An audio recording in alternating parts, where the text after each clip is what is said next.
They tell me the noise is just the pipes. Old building, old heating, old everything. Old men who should stop hearing things from 1942.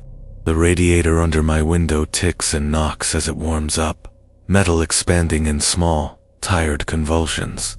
In the mornings, when the city is still gray and the Neva fogs the glass, the sound comes up from the floor too.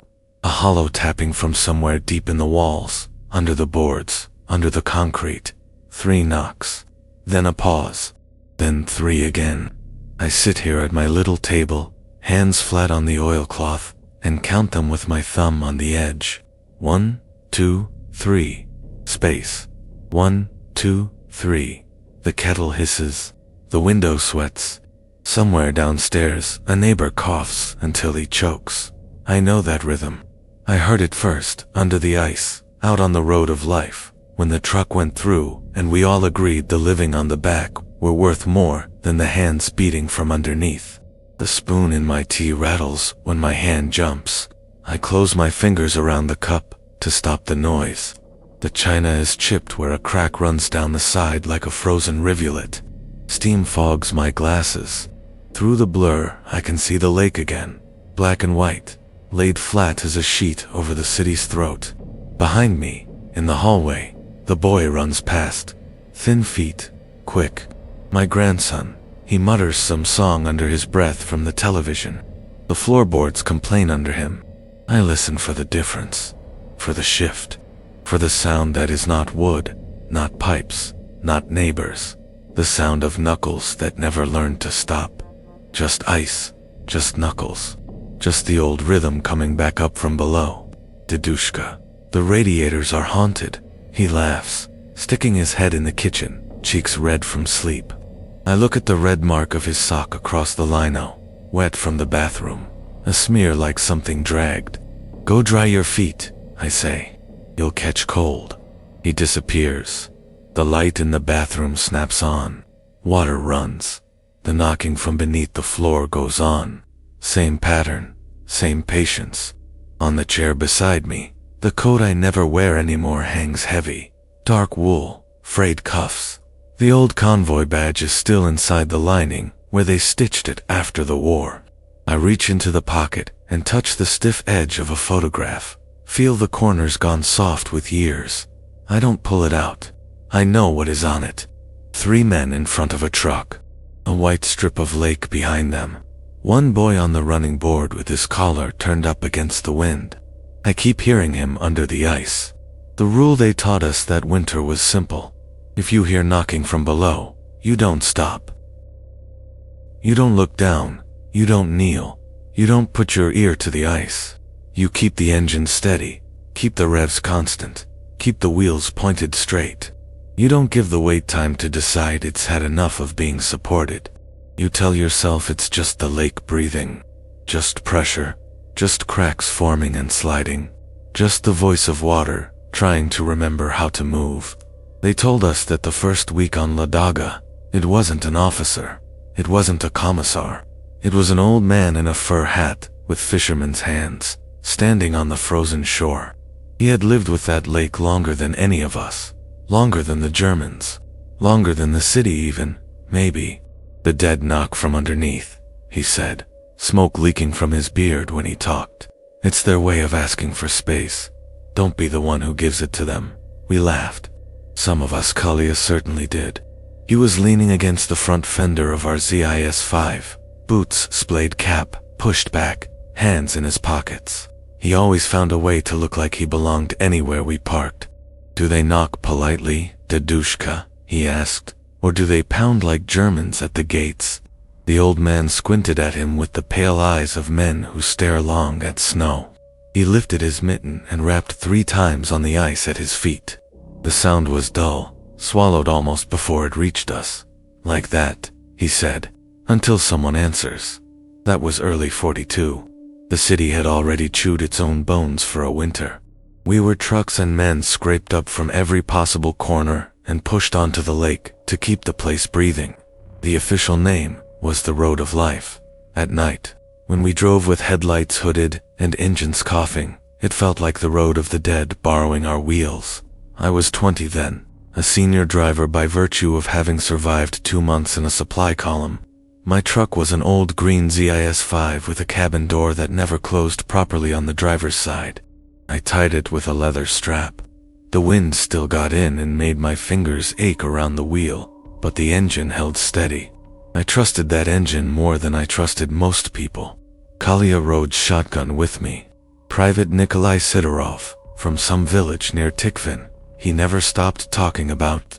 He had a habit of tapping his fingers along the dashboard every time we crossed a crack in the ice, like he was playing along with a tune only he could hear. See, he'd grin. The lake likes us. It's singing. Mitya was behind us in the second truck, the one with the bald rear tire he kept promising to swap and never did. Thin, sharp-faced, always chewing something that passed for tobacco. He talked less, but his eyes were always moving, counting, weighing loads, distances, the angle of stars. And then there was little Tanya. We met her on the shore one morning as they loaded the vehicles. She stood beside a woman in a worn coat, scarf tied tight under her chin, hands buried in 2 large mittens. The woman clutched a slip of paper with orders stamped in blue. Evacuation. Child to be sent east. The mother was to remain. I remember Tanya's boots, too big, stuffed with rags, the laces wrapped twice around her ankles and tied in a hard knot. She kept lifting one foot, then the other, testing the ice as if it might shrug her off. She stared at the trucks with the quiet, measuring look of children who have seen more than they are supposed to. Kalia dropped from the cabin and bowed like some actor in one of those films they used to show before the war. "Welcome to your carriage, comrade," he said, gesturing at our cargo bed. She didn't smile. She just blinked up at him from under the scarf. The lakeshore wind tried to pry tears from the corners of her eyes. "Is it safe?" she asked. Kalia opened his mouth. I saw the joke forming there. Something about Germans having bad aim, or about us being indestructible. I stepped in before he could finish it. "As safe as anything here is," I said. "You sit by the front, under the tarp. It's warmer." Her mother's fingers tightened on the paper. "You'll drive straight," she said. "No stopping." They said no stopping. "We don't stop," I told her. "Not for anything." Behind us, the old fisherman with the fog eyes watched. His lips moved around his cigarette. If he prayed, it was between him and the lake. They loaded the children and women and sacks and crates and what passed for hope onto the trucks. The lake lay flat and white and endless ahead, crossed by the faint lines of previous days' journeys, dark scars where tires had pressed and melted down into the surface. On the horizon, the outlines of black shapes waited, trees on the far shore, or chimneys, or guns. It was always hard to tell until you were too close. "Remember," the old man muttered as we climbed back into the cabin. "If they knock, you don't listen." Kalia waggled his fingers in the air, like you would to wave off a superstition. But I saw the way he glanced down at the ice near his boots before he shut the door. The first days the lake still felt like a place. We left the shore, following the markers the engineers had stuck into the ice. Evergreens without branches, stripped trunks plunged into the frozen surface at intervals, rags tied to their tops. They marked the safe lane. To the right and left, the snow lay unbroken, white stretched to the smudged horizon. We drove in convoy, 12 trucks, 2 sledges loaded with fuel drums, a little staff car that skimmed between us like an anxious fly, officers inside with maps on their knees. The air temperature hung somewhere deep below zero. The engines made their own weather. Heat belched from radiators. Exhaust curled low over the ice and then froze into a greasy mist that settled around our tires. Underneath, always, the lakeside. You don't think of lakes sighing until you hear one do it. Sometimes it was a long, low groan that went away into the distance like a train taking a turn too slowly. Sometimes it was a sharp crack that flashed under the ice ahead, a dark line shooing away toward the horizon. The first time I saw that I stomped a brake. The truck behind Mitya's nearly slid into our tailboard. He laid on the horn, 3 short bursts. "Keep moving," he shouted when I stuck my head out. His breath plumed between us and was whipped away by the wind. "It's just the lake settling. You stop, we all go down." I forced my foot off the pedal, let the engine pull us forward. The crack ran right under our wheels. For a heartbeat, I swear I felt the ice drop an inch. The steering wheel shook under my hands. Kalia slapped the dashboard in time with the vibrations, teeth bared in something that wanted to be a grin and failed. "Road sings," he said. "Means it knows our names now." He liked to say things like that. He liked to pretend nothing scared him. I didn't answer. I watched the crack disappear under the front bumper, then felt it pass under the rear axle, then saw it vanish behind us, swallowed again in white. That night, on the return trip, we heard the first knocking. We were empty then, just us and the trucks rattling back toward the city, the cargo beds bare and echoing. The sky had thickened into low cloud, no stars, no moon, only the faint glow of fires somewhere behind the German lines, smearing orange stains on the underside of the clouds. The convoy stretched in a hesitant row of shadows.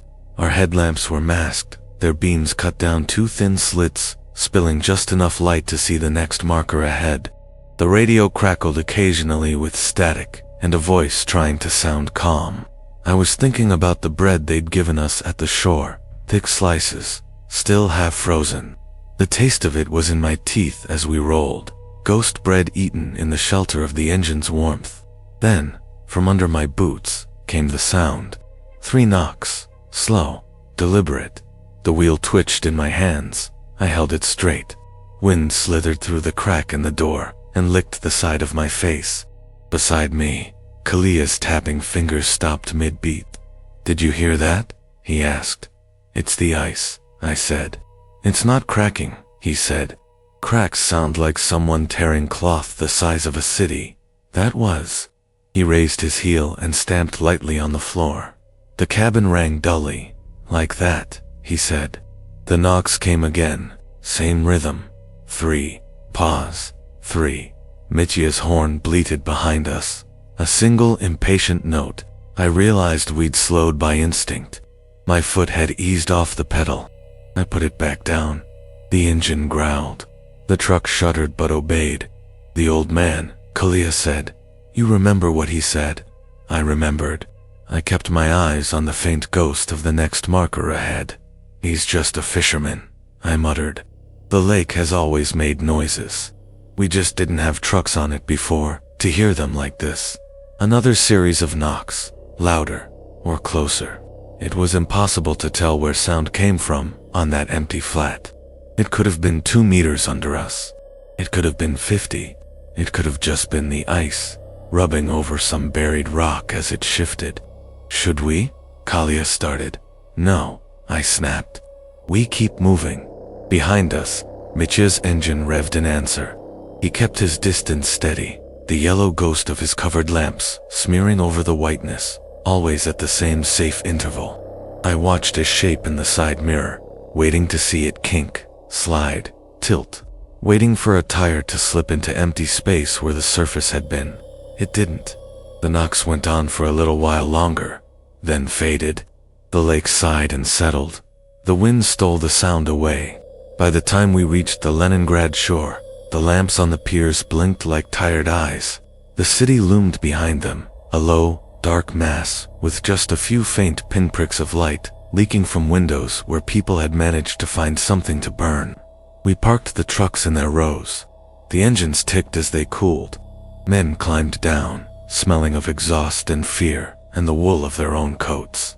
"What did you hear?" Mitya asked quietly as we walked away from the vehicles. "Nothing," I said.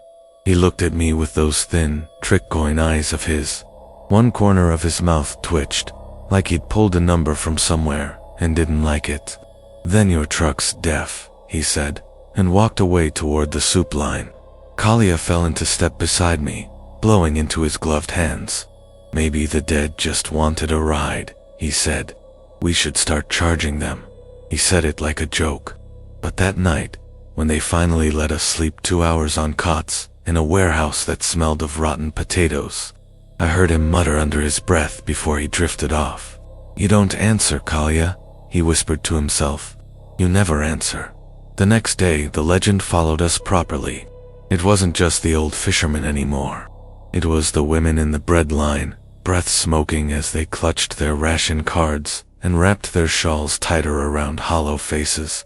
It was the dockworkers tying ropes with hands that trembled from cold and hunger. It was the lieutenant whose nose had turned white at the tip and never properly came back to color. They say a convoy went through early, in the first weeks, a stevedore told us, sitting on an upturned crate while we waited for the next loads to be dragged out. His fingers were black under the grime of his nails. They took the wrong line. Fog came in, thick like stew, and they drove right over a channel that hadn't frozen solid. The first truck went down, then the second. The ice broke in a long line. They could hear the men knocking from underneath for hours, until it froze over again. "You weren't there," Mitya said. "You heard it from someone who heard it from someone." The stevedore shrugged. "Doesn't matter. The lake remembers. They're still under there. When the ice gets thin, they look for new company." "Why only here?" Kalya asked. "Why this lake? There are lakes everywhere. Why aren't drowned Germans knocking on Bavarian ponds?" "Maybe they're too polite. Because this one feeds the city," the man said. "Everything the city takes, it pays for. It's a hungry place." He spat sideways. The spittle froze before it hit the planks. Later, an artilleryman told us they'd snuck starvation rations up along the shore on sleds before the trucks came, slipping from tree to tree under German observation posts. He'd seen holes in the ice where something had come up. Not shells, not bombs, just perfect circles, neat as plate rims, with frost feathers around them like the eyelashes of a closed eye. "I'm just telling you what we saw," he said when Kalya snorted. "Something knocks. Ice thins. Some places faster than others." That afternoon, Tanya's mother came to find me. She held her stamped paper under my nose, its edges going soft. Her eyes had an edge of panic they hadn't the day before. "They changed the manifests," she said. "They say she goes tonight. Night is worse. You know that." I knew that. At night, the German shells tried to feel us along the lake with their fingertips. At night, the bombers flew. "It's safer," I lied. "They won't see us as easily." "What about the knocking?" she asked. Her voice was very low. Words barely pushed out past her cracked lips. I realized then that the stories had made their way even into apartments with no fuel and no light, where every step across the floor sounded too loud because there was nothing else moving. "The lake does what it does," I said. "We have orders. We take who they tell us." She looked at me in a way that made the scarf around her head seem suddenly too big, like it was swallowing her. "She's all I have left," she said. "If you hear anything, you don't stop, right?" I thought of the old man's mitten tapping the ice, of the hollow echo, of my foot easing off the accelerator on its own the night before I forced it back down. "We don't stop," I said. That night the convoy was bigger, more trucks, more sledges, a column of black silhouettes stretching down the frozen shore, each with a little patch of movement around it as loaders hauled crates, helped children climb, carried patients on stretchers up into the beds. We had sacks in the middle and people along the sides, packed close. Some of the women looked more like bundles than bodies. Only their eyes showed, and sometimes the tips of noses gone white at the edges. Children lay under blankets, sharing breath to keep patches of heat alive. Tanya sat again near the front of our truck, knees drawn up, mittened hands between her legs. She wore an extra scarf now, someone's old army one. It hung crooked. "You ever been on a ship?" Kalya asked as he checked the tarp ropes. She shook her head. "Good," he said. "This is better. Ships sink, trucks don't." I shot him a look. He just smiled, quick and sharp. The officers walked along the line, shouting last-minute orders. "Stay in line. No overtaking. Keep interval. No stopping on the track. If you see shell bursts ahead, you don't turn back. You drive through, or you wait off the lane until it's clear. but you don't block behind you. And mind the crack at Sector 3, one captain added. Engineers say it's stable, but go steady. No sudden changes in speed there. Engineers, fishermen, stevedores, mothers, all giving us pieces of how not to die tonight. We rolled out under a sky the color of dirty wool. Snow started halfway to the first marker, fine grains stinging exposed skin and settling in the folds of our scarves. The trucks in front became gray ghosts. The ones behind were just impressions in the mirrors. Headlamps down, the radio ordered. Radio silence, unless under fire.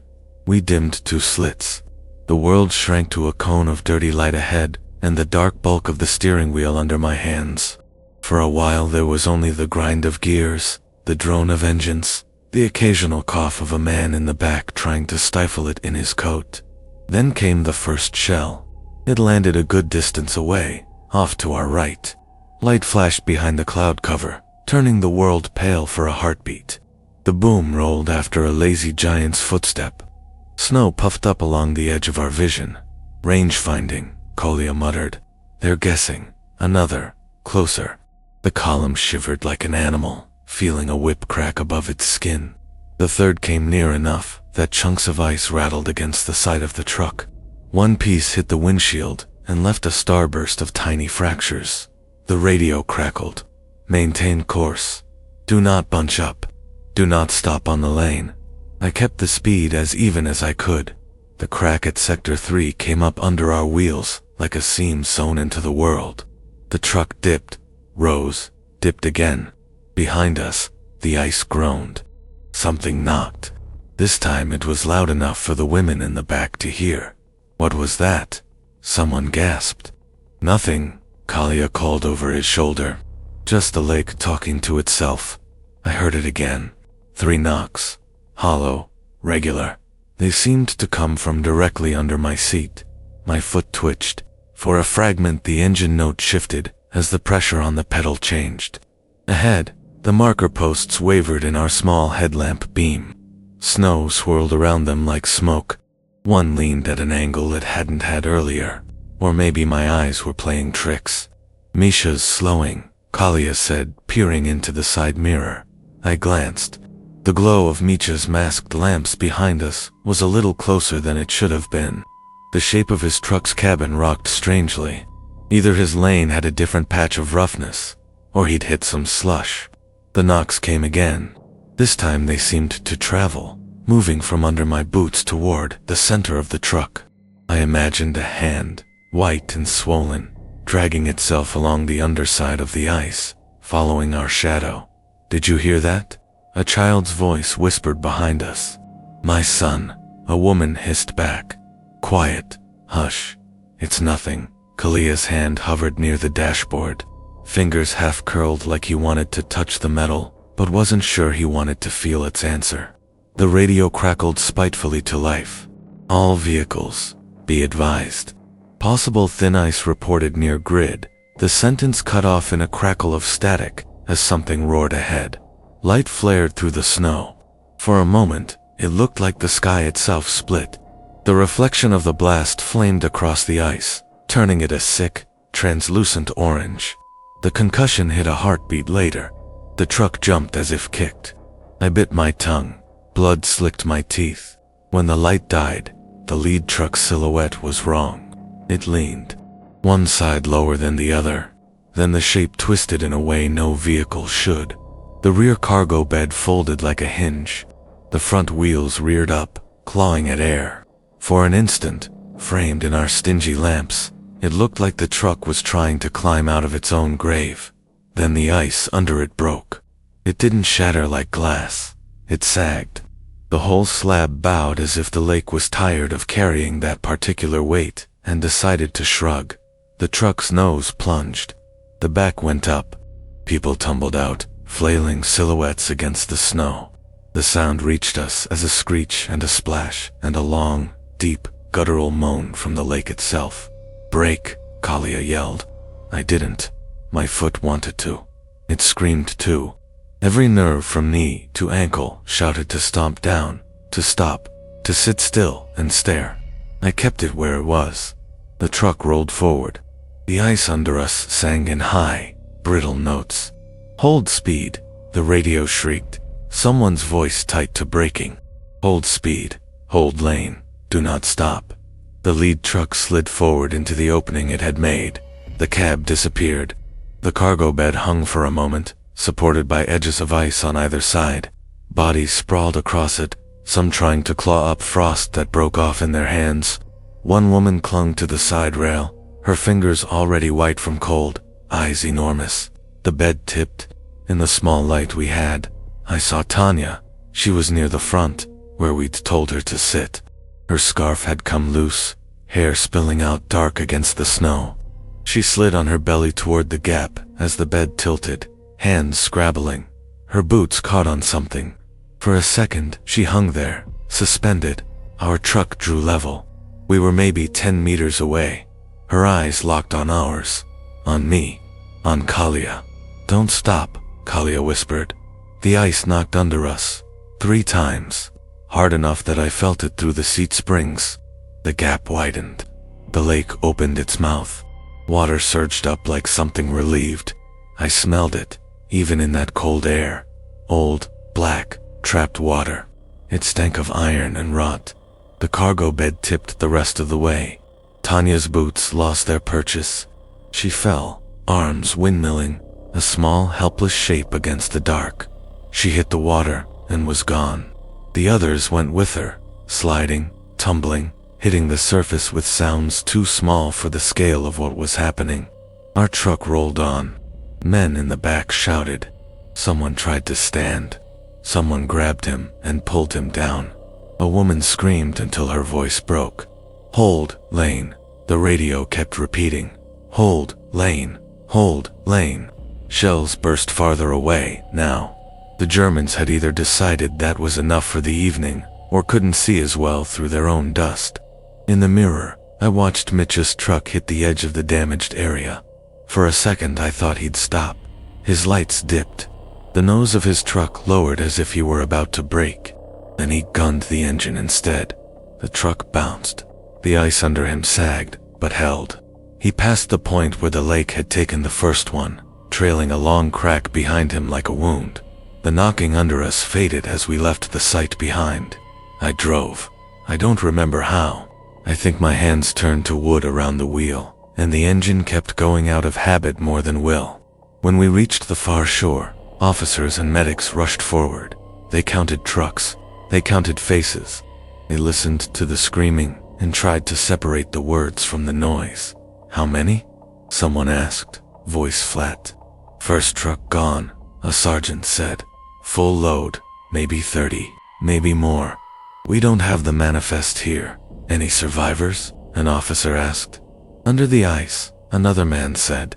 "If they are, that's where Kalia sat on the truck step, fingers pressed to his temples. His hands shook. When he let them fall, his nails had left crescent moons in his skin. "Don't say anything," he said when he saw me looking. Nothing to say later. When they made us go back for another run, the engineers marked a wide detour around that section of ice. They hammered more bare trunks into the surface, tied more rags. By then the legend didn't need the old fisherman anymore. It had a place, a hole, a date, a list of missing. Word spread faster than the frost. They said the dead from that truck were still knocking, trying to find their way back to the shore. They said, if you stood on that part of the lake at night and pressed your ear to the ice, you could hear voices under the water, still calling for help. The words stretched and distorted by the cold. They said the lake had grown a new hunger that day. It had tasted warm bodies and didn't want to go back to just being a line on a map. We drove past that place many times. Each time the ice had healed a little more. The hole froze over, smooth as skin over a scar. Then snow covered it. Only the markers showed the detour. Still, sometimes, the trucks would shiver as we went by.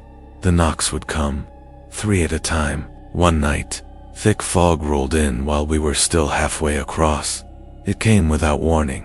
One moment the air was dry and empty. The next, a gray wall rose from the ice and swallowed the world.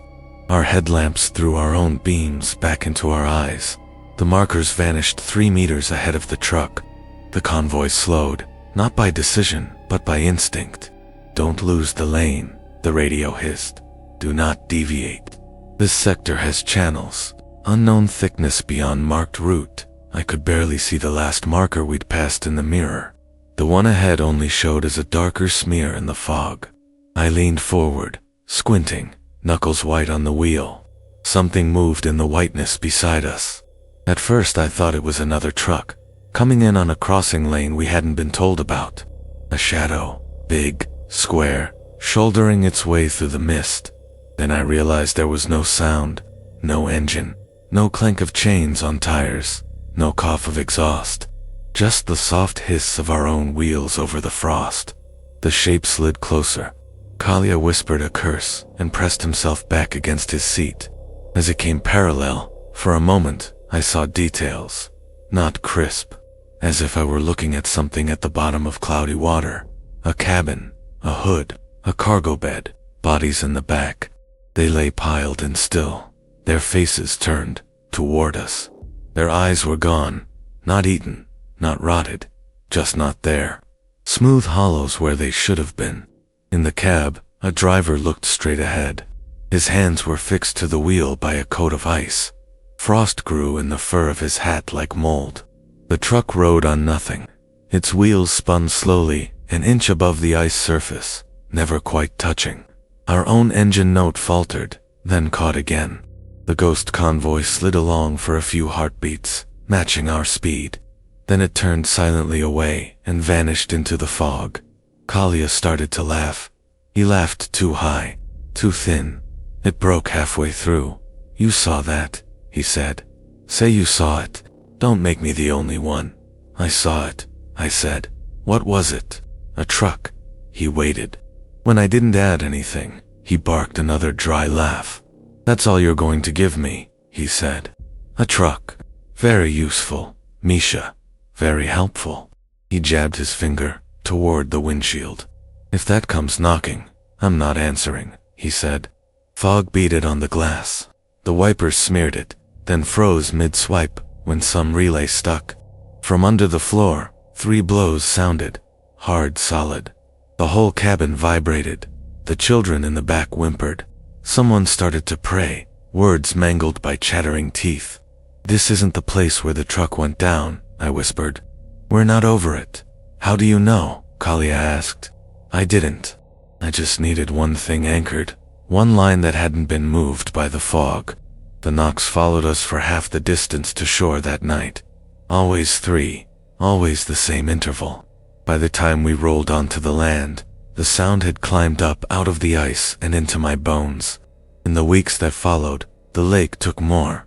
Sometimes in holes we saw, sometimes in cracks we had to detour around, sometimes in places where the ice looked as solid as stone until a truck tried it and sank in slow, horrible stages. The dead under the surface multiplied. So did the stories.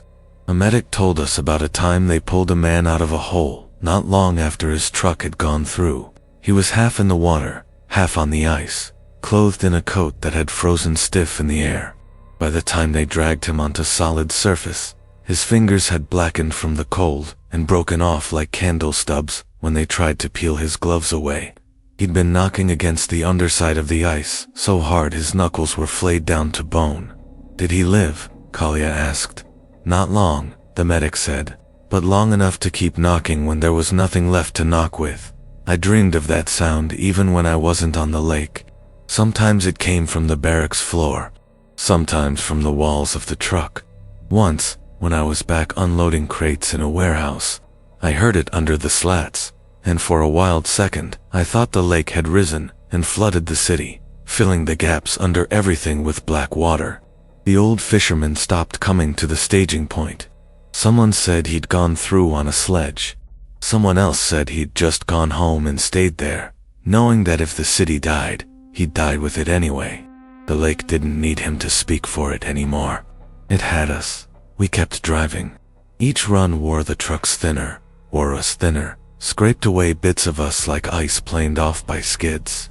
One day, There was no Kalia on the step when I climbed into the cabin. His name was on the assignment list.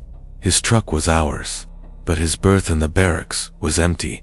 His boots weren't under it. His cap hung on its nail like a joke whose punchline had been forgotten. "Where is he?" I asked Mitya. Mitya shrugged. His face looked older, or maybe just sharper. "Taken for another column," he said. Said they needed someone with good nerves. Someone who doesn't listen to knocking. The courier with the day's orders snorted. "Last night they tried a new route," he said. "Closer to the German shore. Shorter distance. He was on that one." "How did it go?" I asked. The man looked at me a long time. "Short," he said. "Shorter than planned." He walked away, boots leaving shallow dents in the frost. They never put Kalia's name on an official list for that day's losses. The record keepers said the convoy had taken fire, that some vehicles had been hit, that exact numbers were unclear. In my head, I see a truck driving into fog with no markers. I see a man tapping his fingers on the dashboard to cover the sound of his own heartbeat. I hear 3 knocks, then silence. Later that week, the pipes in the barracks started to make new noises. The heating system was old even then. Repairs were done with whatever could be scavenged. Men cursed at it often. It coughed, whistled, gurgled, banged in irregular fits as air pockets and steam fought in its veins.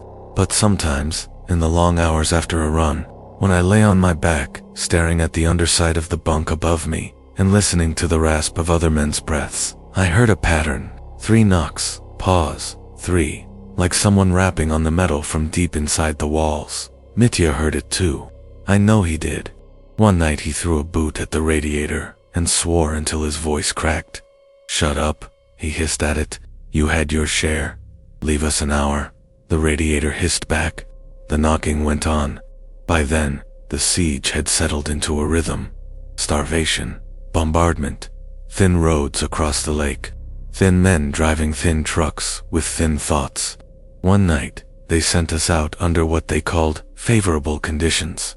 No fog, no snow, clear moon, good visibility.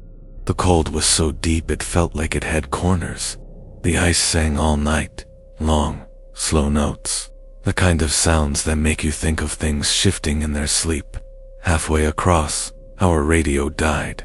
The wire in the handset simply snapped when Kalia's replacement tried to adjust it.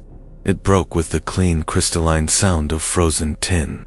We could still hear the radio in the truck ahead, a constant stream of clipped words and static, but we couldn't answer. Not that night. Not in time. We were passing near the old detoured sector. The markers were dense here, like blunt teeth. The old hole was under, who knew how many layers of new freeze. The knocks came, softly at first, then harder. 3. Pause. 3. I kept my eyes on the lane. The stars reflected on the ice like a second sky under our wheels. I wondered which way was up. Mitya was behind us again. His headlights strobed in the mirror as he bounced over uneven patches. I saw the first sign in that flicker, just for a heartbeat.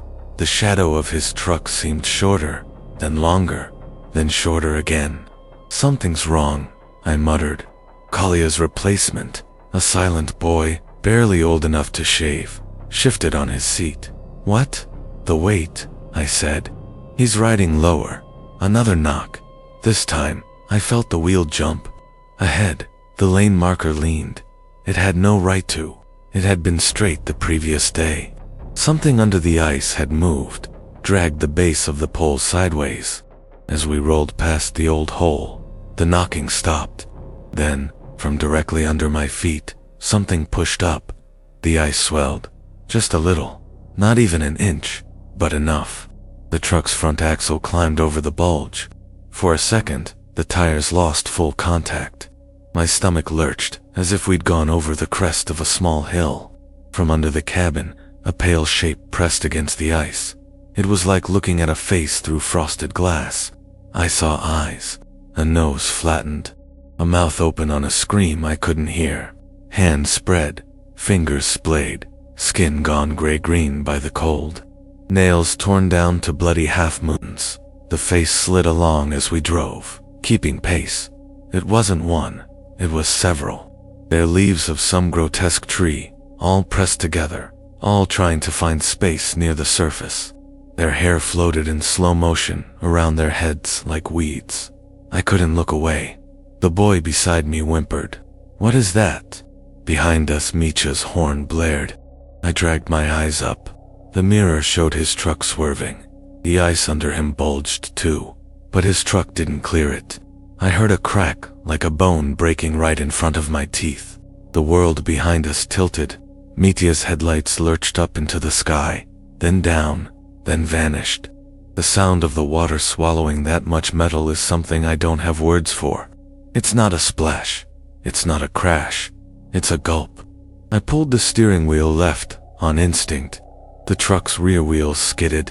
For a terrifying moment, we were sideways on the lane. The weight shifted. The cargo in back groaned as people grabbed for something to brace themselves. The boy in the passenger seat slammed his hand on the dashboard. "Straight," he yelled. "Straight, straight." I listened. The truck righted. The lane stayed under us. The ice held where it had not held for Mitya. In the mirror, the only sign of him was a cloud of vapor and a widening dark patch where the ice had cracked. The knocks under us softened as we left that place behind, then vanished. The next morning, when they read the casualty lists, Mitya's name was somewhere in the middle. Wrong spelling on the first attempt, corrected in a pen stroke. The officer's voice didn't catch. His hand didn't shake. If it did, it was from cold. They handed me a small paper-wrapped bundle with his effects. A photo, a folding knife, a scrap of tobacco wrapped in newspaper, a little cloth icon of a saint, worn soft from handling. "Get it to his mother if the address is still good," they said. "If not, burn it. We don't have storage." I put the bundle in my haversack. I never sent it.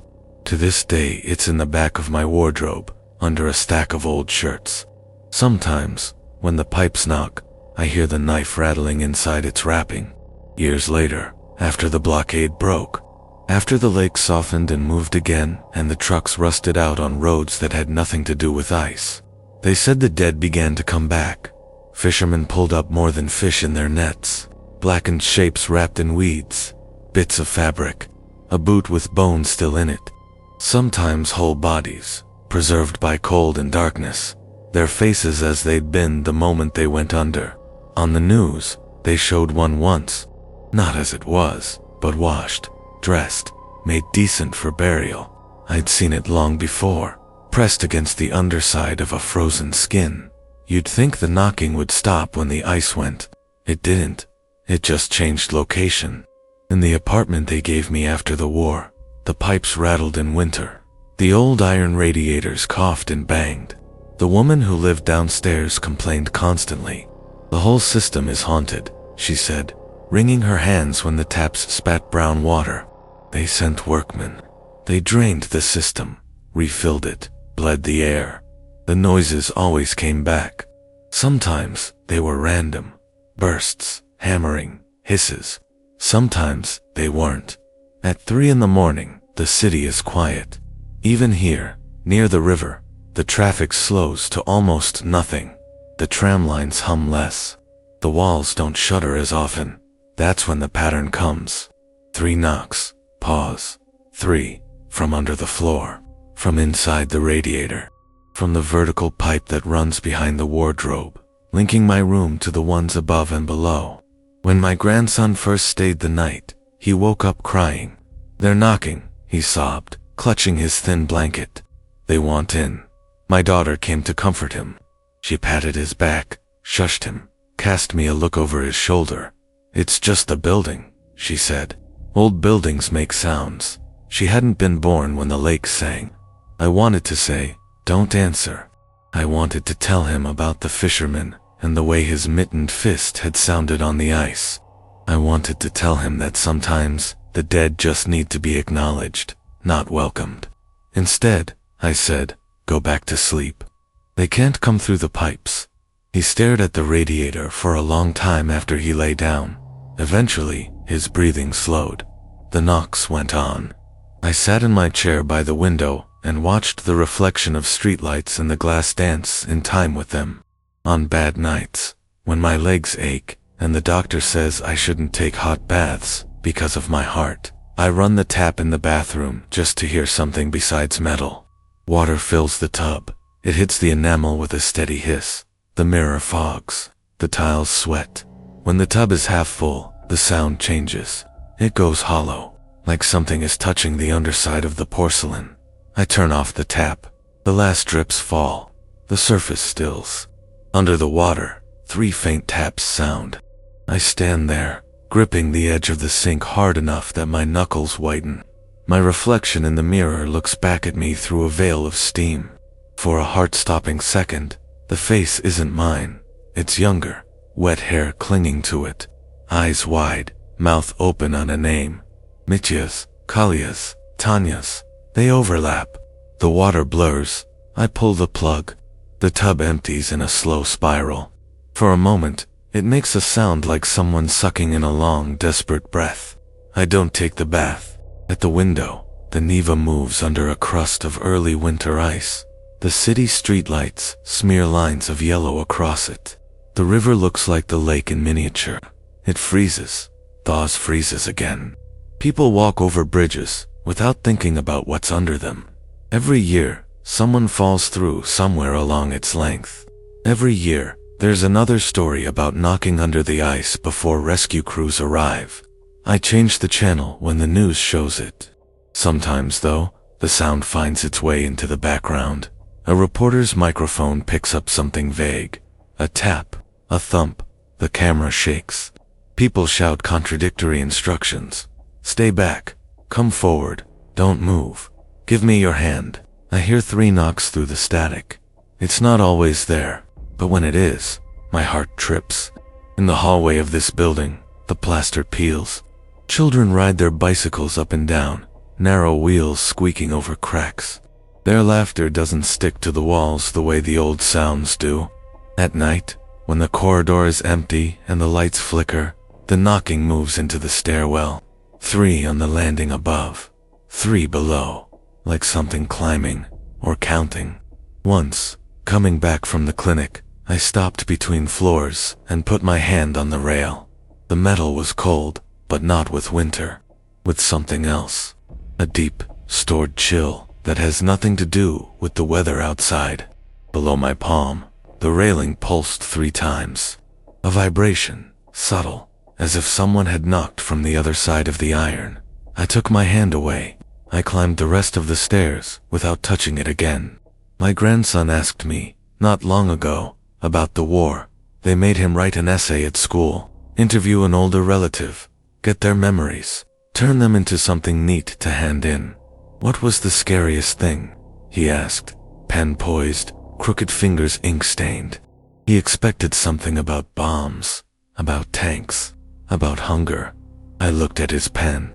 The way he held it reminded me of the way Mitya held his cigarette, loose, ready to flick ash even when there was nothing to flick. The ice, I said. He frowned.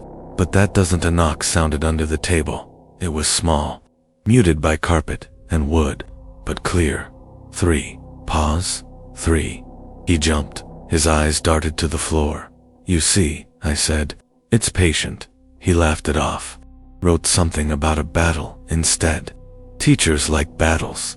They have dates and outcomes. That night, he went home. The next morning, my daughter called to say he'd dreamed of drowning. He'd woken up coughing, gagging on air. They watch too many films, she said. It gets into their heads. I listened to the knocking through the line. If you sit with me here long enough, you'll hear it too. You might think at first it's trucks in the street, or someone dropping something in the apartment above, or the central heating having a fit. City noise, living noise. But there are patterns living under the patterns. 3 knocks. Pause. 3. Same rhythm as the ones wrapped in ice under my tires. Same as the mittens on the surface. Same as the bones under the surface trying to get attention. I don't go down to the river in winter. I don't walk in parks when the ponds freeze and children slide on them, laughing. I don't like the sound. Blades cutting over ice, boots slapping it. They say it's safe near the shore. They say the city tests the thickness. They say the official routes are marked. I know how much that means. Sometimes, from this window, I watch them anyway. Little dots moving on the white sheet. Lines of footprints like scribbles. Dark patches where someone's thrown grit. The lake at Leningrad doesn't look like it did. Too many years. Too much has changed. But ice is ice. Water is water. And the dead are stubborn. The kettle on my stove whistles. The radiator answers with its own thin wail. Under my feet, the floor ticks, then knocks. 3. Pause. 3. You can tell yourself it's nothing. Just the building. Just age. Just stories. You can put your ear to the wall and listen. You can try to pick out individual sounds. Pipes, distant traffic, the hum of electricity. At some point, if you stay, you'll hear it. Coming from a place that isn't any of those. Knuckles on ice. Wrecked fists. Wood on frozen water. The sound of people on the wrong side of a surface who never got to finish what they were doing and aren't ready to be quiet. If you ever stand on a frozen river or lake and feel something knock from underneath, don't kneel. Don't put your hand down to feel if it's real. Don't wait. Step back. Leave the dead their space. If you want more stories that don't stay where they happened, that follow you home and wait under your floorboards, you can come back here and listen again. Remember the lake at Leningrad. Remember the convoys across Lake Ladoga. Remember the ones who went under the ice and never stopped knocking.